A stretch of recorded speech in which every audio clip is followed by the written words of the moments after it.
देखिए, न्यायपालिका के ऊपर नहीं कुछ कहा जा सकता, लेकिन करप्शन का मामला था, सबको मालूम था ये। नमामि गंगे जो यहाँ पे जिस तरीके से काम चल रहा था, वही इशू था।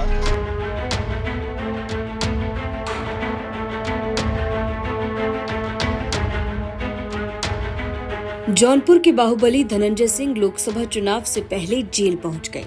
2020 के दर्ज किडनैपिंग और रंगदारी के मामले में जौनपुर की एमपी एमएलए कोर्ट ने धनंजय सिंह को दोषी करार किया। जानकारी के मुताबिक कोर्ट में सुनवाई के दौरान एफआईआर दर्ज कराने वाले प्रोजेक्ट मैनेजर अभिनव सिंघल बयान से मुकर गए थे, तो फिर अब बात सजा तक कैसे पहुंच गई? एफआईआर दर्ज कराने वाला ही जब बयान से मुकर गया, अपनी गवाही से मुकर गया, तो फिर धनंजय सिंह दोषी कैसे बन गए?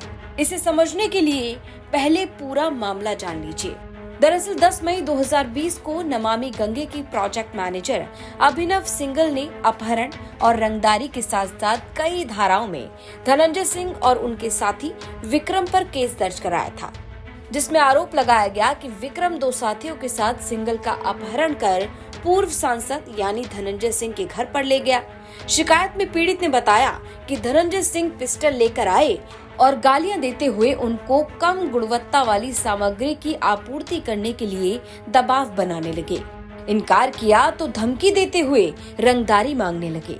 शिकायत के आधार पर पुलिस ने मामला दर्ज किया, एफआईआर दर्ज की गई और पूर्व सांसद को गिरफ्तार कर लिया गया। हालांकि बाद में उन्हें कोर्ट से जमानत मिल गई थी। इस मामले में पुलिस ने चार्जशीट दाखिल की थी, लेकिन जैसे ही कोर्ट में ट्रायल शुरू हुआ तो एफआईआर दर्ज कराने वाले प्रोजेक्ट मैनेजर अभिनव सिंघल अपने बयान से मुकर गए। वादी के हॉस्टाइल होने के बाद भी कोर्ट ने इस केस की सुनवाई जारी रखी। पुलिस ने सबूत जुटाए, उन सबूतों के आधार पर, गवाहों के आधार पर सुनवाई करते हुए धनंजय सिंह और उनके साथी विक्रम सिंह को मंगलवार को दोषी करार कर दिया। कोर्ट के फैसले के बाद धनंजय सिंह ने कहा, देखिए, न्यायपालिका के ऊपर नहीं कुछ कहा जा सकता, लेकिन करप्शन का मामला था, सबको मालूम था ये। नमामि गंगे जो यहाँ पे जिस तरीके से काम चल रहा था, वही इशू था और उसमें सारी चीजें एफआईआर करता ने एफिडेविट दी थी, सारी चीजें हो गई थी। अननेसेसरी का इस तरीके का I don't know what is happening. अब आज यानी 6 मार्च को धनंजय सिंह को सजा सुनाई जा सकती है। वही बात अगर धनंजय सिंह के आपराधिक इतिहास की करें तो मौजूदा समय में धनंजय सिंह पर 10 मुकदमे दर्ज हैं और इन 10 में से अकेले जौनपुर में ही धनंजय सिंह पर 8 मुकदमे दर्ज हैं।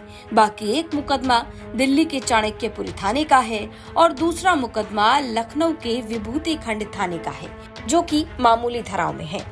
अब तक सिर्फ 3 मामलों में धनंजय सिंह पर चार्ज फ्रेम हो गया है और गवाही चल रही है। बाकी 6 मुकदमों में पुलिस ने चार्जशीट जरूर दाखिल कर दी है, लेकिन अभी अदालत में चार्ज फ्रेम नहीं हो पाए हैं। नमामि गंगे के प्रोजेक्ट मैनेजर अभिनव सिंघल को धमकाने का ये पहला मामला होगा जिसमें धनंजय सिंह को सजा सुनाई जाएगी। ब्यूरो रिपोर्ट, यूपी तक।